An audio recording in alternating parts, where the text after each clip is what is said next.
வாழ்வில் பல்வேறு சவால்களை திறம்பட தொலைநோக்கோடு எதிர்கொண்டு வெற்றி பெற்ற போராளி பிரதமர் மோடி என்று ரஜினிகாந்த் தெரிவித்திருக்கிறார். கூடுதல் விவரங்களை வழங்குகிறார் செய்தியாளர் யுவராஜ். வணக்கம். விவரம். வணக்கம். மும்பையில் நடைபெற்ற உலக ஆடியோ விஷுவல் மற்றும் பொழுதுபோக்கு உச்சி மாநாடானது மும்பையில் நடைபெற்றது.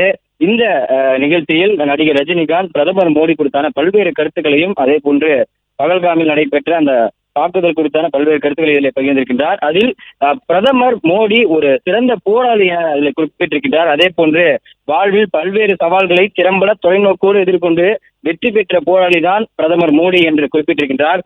அதே போன்று உள்நாட்டு பிரச்சனைகளை மட்டுமல்ல சர்வதேச பிரச்சனைகளையும் திறம்பட சமாளித்தவர் பிரதமர் மோடி என்று பிரதமர் மோடி புகழாரம் சூட்டியிருக்கிறார் நடிகர் ரஜினிகாந்த். அதே போன்று கருணையே இல்லாமல் காட்டுமிராண்டித்தனமாக பகல்காமில் சுற்றுலா பயணிகள் மீது தாக்குதல் நடத்தப்பட்டது.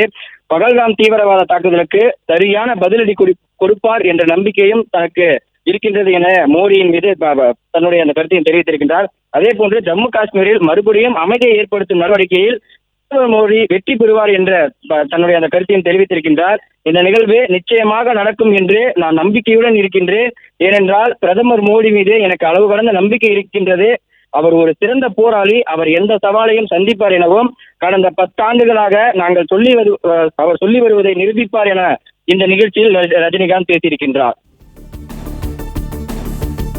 பிளே ஸ்டோர் மற்றும் ஆப் ஸ்டோரில் இருந்து பாலிமர் செயலியை QR கோடு மூலம் பதிவிறக்கம் செய்யுங்கள்.